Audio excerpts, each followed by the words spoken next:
If you can't get beyond your body, and your attention is on your body, then you're matter trying to change matter. If you're thinking about your cell phone and your partner or your kids, or none of these are bad, but if you can't get beyond them, they own you. If you're thinking about how much time it's going to take or how much time the meditation is going, you haven't dissociated from the very world of three-dimensional reality to create something differently with. So that process of overcoming ourselves, that process of overcoming is the process of becoming. As an example, people stand on the stage, and they tell their testimonials, their stories at our events, whether it's stage 4 cancer, blindness, deafness, MS, lupus. We've seen just about everything. Parkinson's. So many people say, I really believe that this information, or that you could actually create a better life for yourself, or you could heal yourself. I always believed that it was true, and I saw the testimonials of other people. I've read the information. I saw the scientific research. I just never believed it could happen to me, or that I could do it. Now, this is a big moment. This is the moment you come out of the bleachers and you get on a playing field, because in order for that person to prove that their mind can affect their body, they would have to show up every day and do the work. If they don't show up, then they don't believe it's possible. If they do show up every day, they do believe it's possible. And keep showing up every day after a period of time, you start feeling worthy to receive it. And the universe only gives us what we think we're worthy of receiving. So it's the overcoming process that is the becoming process. People who are sick in this work, I can guarantee you with stage 4 cancer that has metastasized to every organ, every tissue, every bone in their body. And they've gotten the diagnosis and the prognosis. I'm sure there were days where they felt fear. And they had to make one of two choices, to either do the work or surrender to fear. And they showed up that day, and they overcame their fear a little bit more and surrendered to love. That's a victory. There were days where I'm certain they didn't feel good. They didn't feel physically good, and I know that it was probably hard for them to think greater than how they felt. They couldn't do that if they were still their body. They would have to get beyond their body in order to change, and they showed up that day and they overcame their body a little bit more. And I'm sure there were days where they had self-doubt. In fact, many of them, their disease got worse before it got better, and they could have easily listened to their family and to the voice in their head that said it's not working. But they showed up anyway, and they did the work, and they overcame their doubt that day. And I know there were days where they thought they didn't have enough time because they had children and work and all kinds of obligations, but they made time. And it was the overcoming that actually created the becoming. And so they weren't visualizing anything. They weren't affirming anything. They were changing.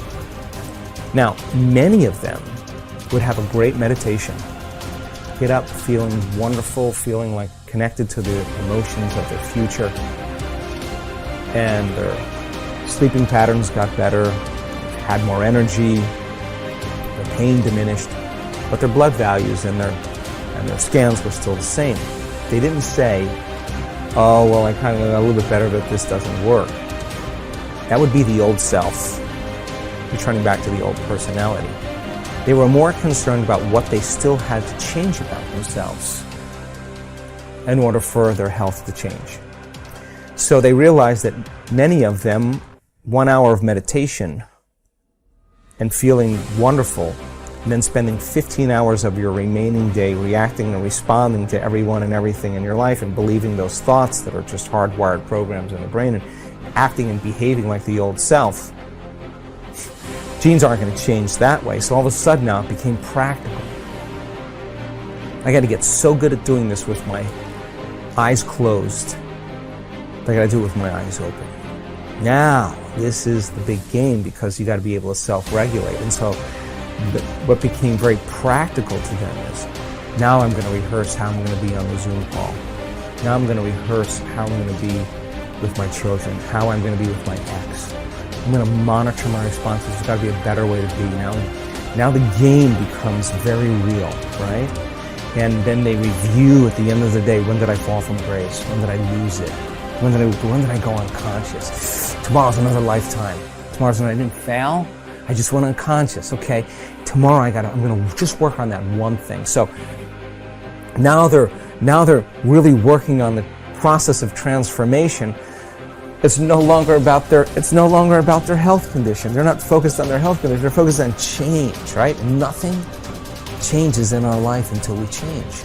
So when you hear those stories and the person has to really overcome their belief that this could work for everybody else, they just never believed it could work for me. When they get really super aware that the game is about change, and they got to get really good at doing it with their eyes open, and they have to monitor their responses to everyone and everything in their life, because if they don't, the response is actually weakening the organism.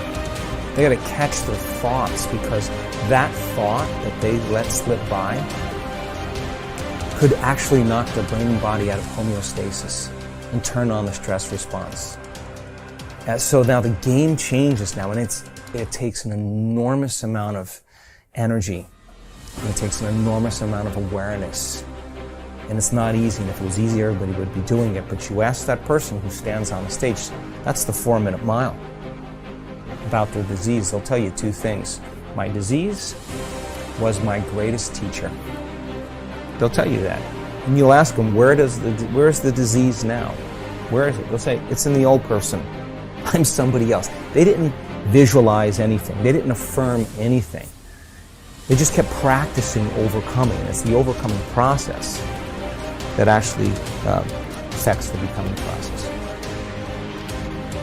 What determines the difference in human actions? Throughout my life, I have passionately sought the answer to these questions. One thing is clear to me. Human beings are not random creatures. Everything we do for a reason. We may not be aware of the reason consciously, but there is undoubtedly a single driving force behind all human behavior. This force impacts every facet of our lives, from our relationships and finances to our bodies and brains. What is this force that is controlling you even now and will continue to do so for the rest of your life? Pain and pleasure. Everything you and I do, we do either out of our need to avoid pain or our desire to gain pleasure. So often, I hear people talk about changes they want to make in their lives, but they can't get themselves to follow through. They feel frustrated, overwhelmed, even angry with themselves because they know they need to take action, but they can't get themselves to do it. There is one elementary reason. They keep trying to change their behavior, which is the effect instead of dealing with the cause behind it. Understanding and utilizing the forces of pain and pleasure will allow you once and for all to create the lasting changes and improvements you desire for yourself and those you care about. Failure to understand this force dooms you to a future of living in reaction like an animal or a machine. Perhaps this sounds like a complete oversimplification, but think about it. Why don't you do some of the things you know you should do? After all, what is procrastination? It's when you know you should do something, but you still don't do it. Why not? The answer is simple. At some level, you believe that taking action in this moment would be more painful than just putting it off. Yet, have you ever had the experience of putting something off for so long that suddenly you felt pressure to just do it, to get it done? What happened? You changed what you linked pain and pleasure to. Suddenly not taking action became more painful than putting it off. A man who suffers before is necessary, suffers more than is necessary. What keeps you from approaching that man or woman of your dreams? What keeps you from starting that new business you've been planning for years? Why do you keep putting off that diet? Why do you avoid completing your thesis? Why haven't you taken control of your financial investment portfolio? What prevents you from doing whatever it takes to make your life exactly as you've imagined it? Even though you know that all these actions would benefit you, that they could definitely bring pleasure to your life, you fail to act simply because in that moment you associate more pain to doing what's necessary than missing the opportunity. After all, what if you approached that person and they rejected you? What if you tried to start that new business but failed and lost the security you have in your present job? What if you started a diet and went through the pain of starving yourself, only to gain the weight back eventually anyway? What if you made an investment and lost your money? So why even try? For most people, the fear of loss is much greater than the desire for gain, which would drive you more. Keeping someone from stealing the $100,000 you've earned over the last 5 years, or the potential of earning $100,000 in the next 5. The fact is that most people would work much harder to hang on to what they have than they would to take the risks necessary to get what they really want from their lives. The secret of success is learning how to use pain and pleasure instead of having pain and pleasure use you. If you do that, you're in control of your life. If you don't, life controls you. If we link massive pain to any behavior or emotional pattern, we will avoid indulging in it at all costs. We can use this understanding to harness the force of pain and pleasure to change virtually anything in our lives, from a pattern of procrastinating to drug use. How do we do this? Let's say, for example, you want to keep your children off drugs. The time to reach them is before they experiment and before someone else teaches them the false association that drugs equal pleasure. My wife and I decided that the most powerful way to make sure our kids would never use drugs was to cause them to link massive pain to drugs. We knew that unless we taught them what drugs were really about, someone else might convince them that drugs were a useful way of escaping pain. If we fail to direct our own associations to pain and pleasure, we're living no better than animals or machines, continually reacting to our environment, allowing whatever comes up next to determine the direction and quality of our lives. Our behavior, both conscious and unconscious, has been rigged by pain and pleasure from so many sources. Childhood peers, moms and dads, teachers, coaches, movie and television heroes, and the list goes on. You may or may not know precisely when programming and conditioning occurred. It might have been something someone said, an incident at school, an award-winning sports event, an embarrassing moment, straight as on your report card, or maybe failing grades. All of these contributed to who you are today. I cannot emphasize strongly enough that what you link pain and pleasure to will shape your destiny. As you review your own life, can you recall experiences that formed your neuro-associations and thus set in motion the chain of causes and effects that brought you to where you are today? What meaning do you attach to things? If you're single, do you look upon marriage wistfully as a joyous adventure with your life mate? Or do you dread it as a heavy ball and chain? As you sit down to dinner tonight, do you consume food matter? Of factly as an opportunity to refuel your body? Or do you devour it as your sole source of pleasure? Men, as well as women, are much oftener led by their hearts than by their understandings. Though we'd like to deny it, the fact remains that what drives our behavior is instinctive reaction to pain and pleasure, not intellectual calculation. Intellectually, we may believe that eating chocolate is bad for us, but we'll still reach for it. Why? Because we're not driven so much by what we intellectually know, but rather by what we've learned to link pain and pleasure to in our nervous system. It's our neuro-associations, the associations we've established in our nervous systems that determine what we'll do. Although we'd like to believe it's our intellect that really drives us, in most cases our emotions. The sensations that we link to our thoughts are what truly drive us. Many times we try to override the system. For a while we stick to a diet. We finally pushed ourselves over the edge because we have so much pain. We will have solved the problem for the moment. But if we haven't eliminated the cause of the problem, it will resurface.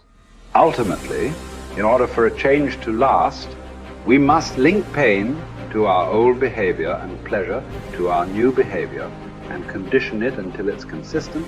Remember, we will all do more to avoid pain than we will to gain pleasure. Going on a diet and overriding our pain in the short term by pure willpower never lasts simply because we still link pain to giving up fattening foods. For this change to be long term, We've got to link pain to eating those foods so that we no longer even desire them, and pleasure to eat more of the foods that nourish us. People who are fit and healthy believe that nothing tastes as good as thin fields, and they love foods that nourish them. In fact, they often link pleasure to pushing the plate away with food still on it. It symbolizes to them that they're in control of their lives. The truth is that we can learn to condition our minds, bodies, and emotions to link pain or pleasure to whatever we choose. By changing what we link pain and pleasure to, we will instantly change our behaviors.